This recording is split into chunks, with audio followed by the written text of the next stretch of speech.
Hello and welcome to another review session for the final exam in Calculus 3208 presented by CDLI, and today we're still talking about derivatives. We're getting into some more complicated things. In our last session we talked about the product rule, or how we differentiate the product of two functions, and today we're going to talk about the quotient rule. So how do we differentiate a function that is the quotient of two others? Alrighty, so let's get right down to business. Some of the key things we're going to look at in this session include how do we derive the quotient rule? In other words, where does it come from? And how do we use the quotient rule in an algebraic context, which is really the main point of all this. And also some other examples about how to use the quotient rule in a numerical context. Okay, so let's get started.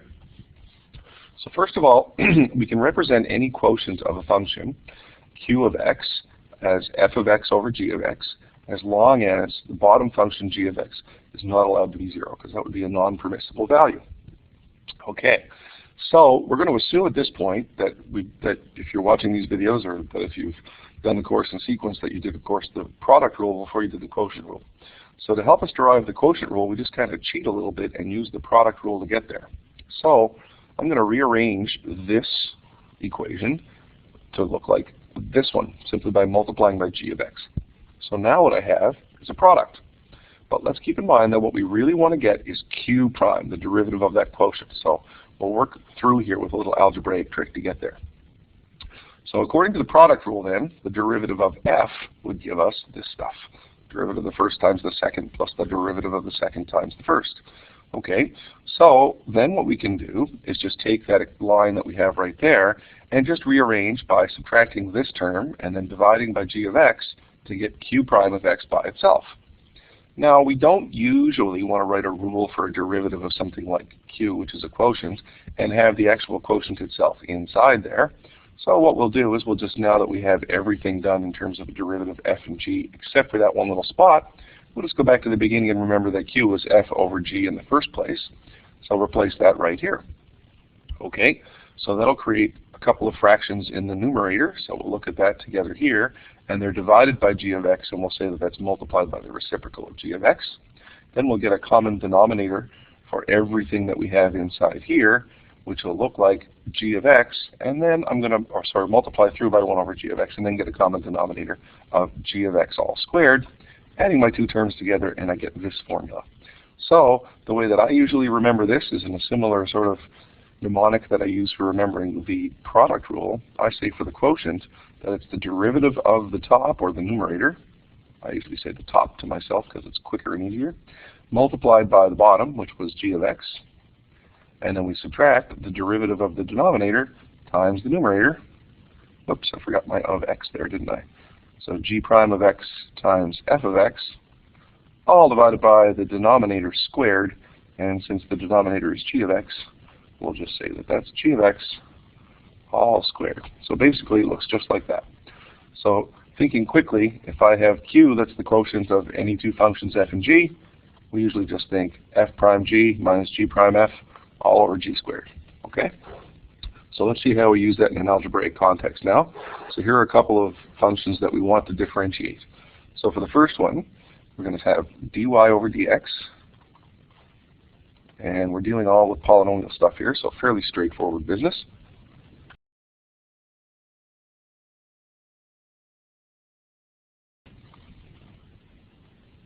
So to differentiate the numerator here, I'm just using the power rule for each of those terms.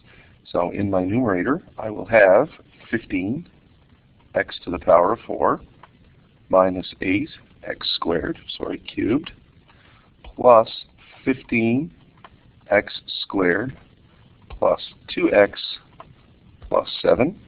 So that is, of course, the derivative of the numerator, which now gets multiplied by the denominator, which is 15x cubed minus 3x squared plus 8.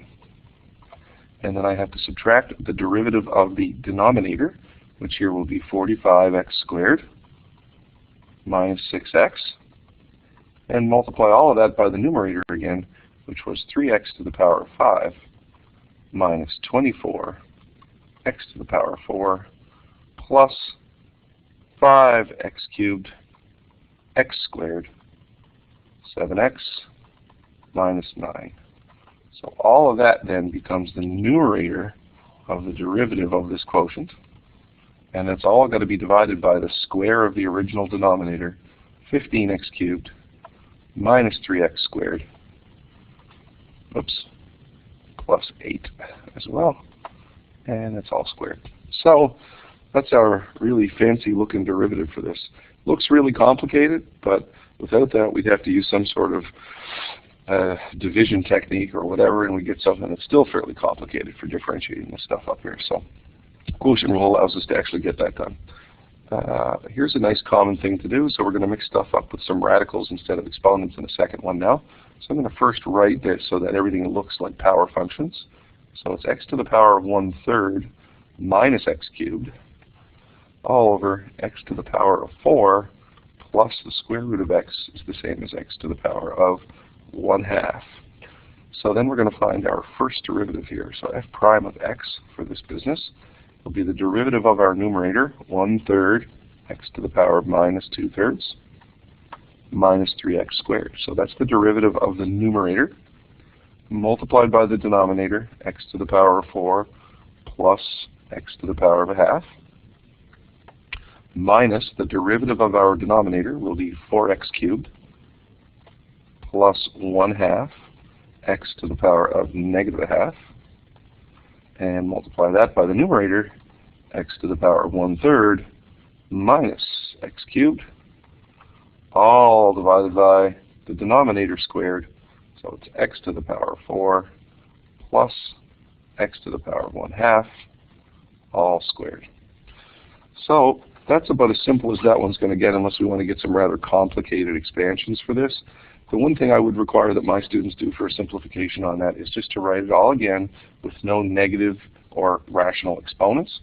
So the only thing we would do here probably is say that this would be, instead of 1/3 of that business, I'm going to say 1 over the cube root of x squared, and then minus 3x squared for my first factor, and then we'll say x to the power of 4 plus the square root of x for the second factor, and then minus 4x cubed plus 1 over 2 root x for the first factor in that term, and then the cube root of x here minus x cubed, and of course not a whole lot to change in the denominator. I'm just going to leave that now as x to the power of 4 plus the square root of x all squared. So simplifying anything beyond that would be a lot of work to it, and it doesn't really get us anywhere that's significant. As long as we follow the algebraic technique of the quotient rule at this point, that's really what we're after. Okay, so let's take a look now at another example, and this time we're going to use the quotient rule in a numerical context. So we want to find h prime of 2 and h prime of 1, given that h is the quotient f over g, and some values of f and g are given in the table.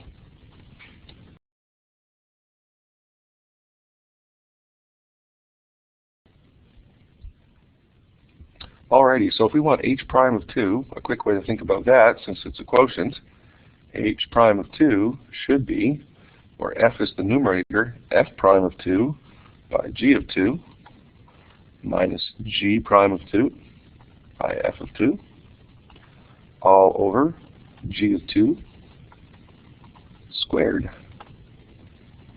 Okie doke.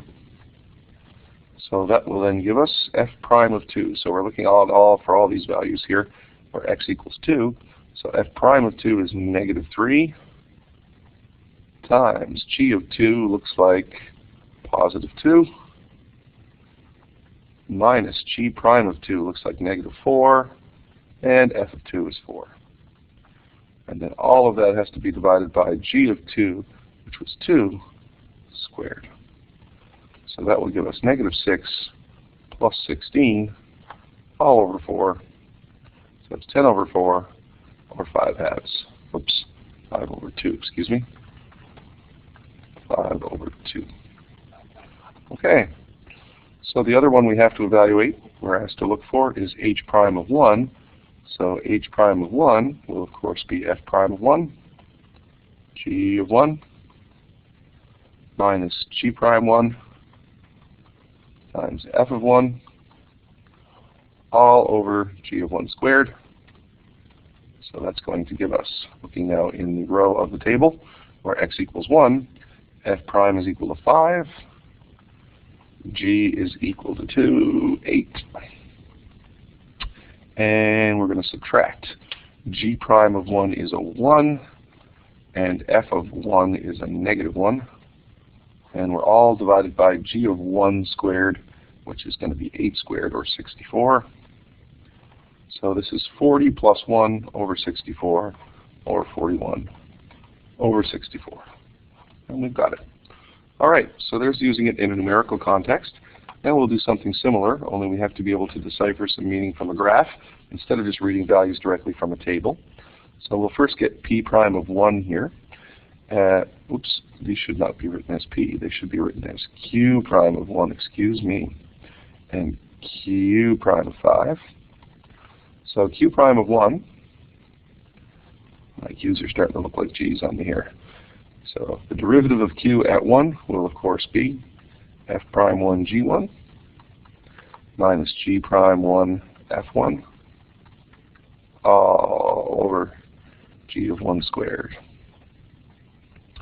So we have to figure out the values of f prime and g prime at the point where x equals 1. So on the graph of f here, we can look at this line segment, which has a rise and run business to give us a slope of 2. So we can say that for q prime of 1, our first thing we need is that derivative of f at 1, which will be 2. And then g of 1 will just be the value of g at that point, which is a positive 1.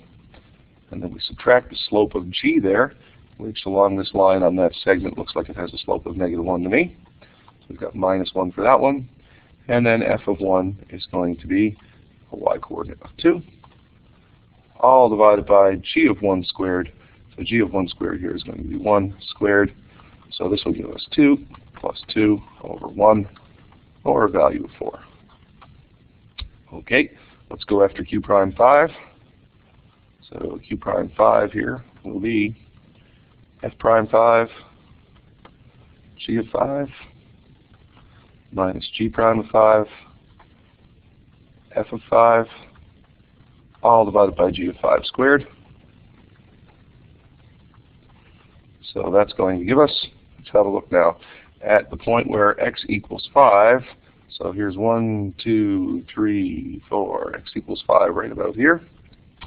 So we want the slopes first of all. So for g of x, if we choose this point and this one, we're getting a slope for g, I'm going to say, of about 2/3.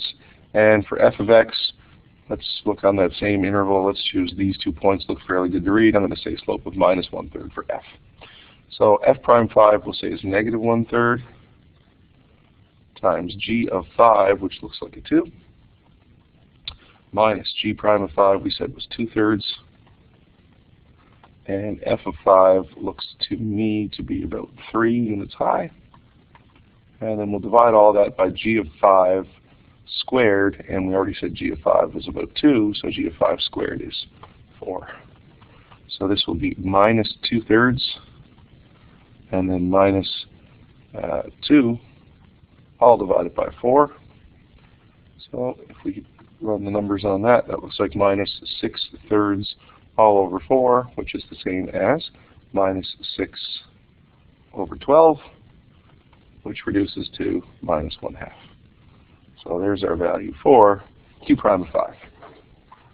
Alrighty, so let's do a test type question, and we're asked to take the information in the table and find the equation of the normal line to p of x at the point where x equals 2. Alrighty, so first we're going to need to get the derivative of q of x, and this should also say q.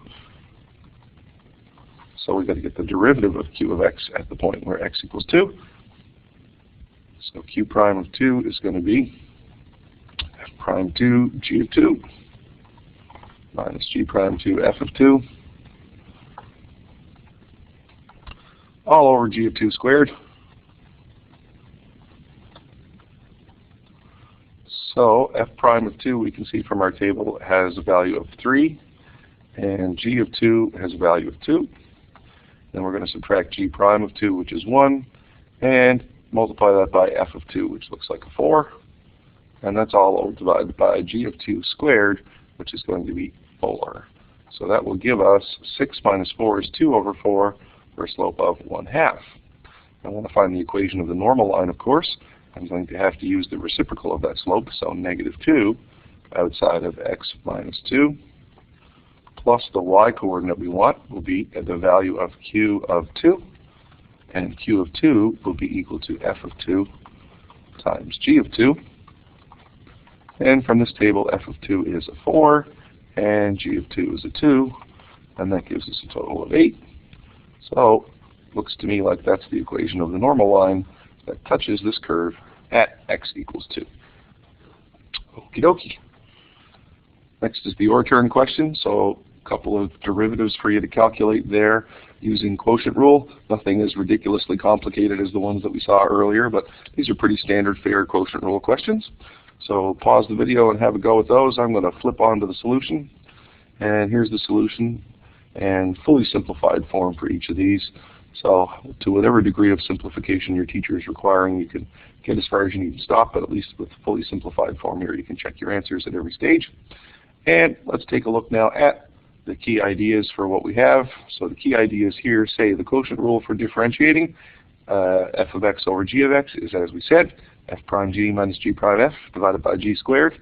And we can use that to differentiate or apply it to find values of functions that are done algebraically, numerically, and or graphically. So I hope that little treatise on the quotient rule there helped you out. And good luck studying and all the best on your exams.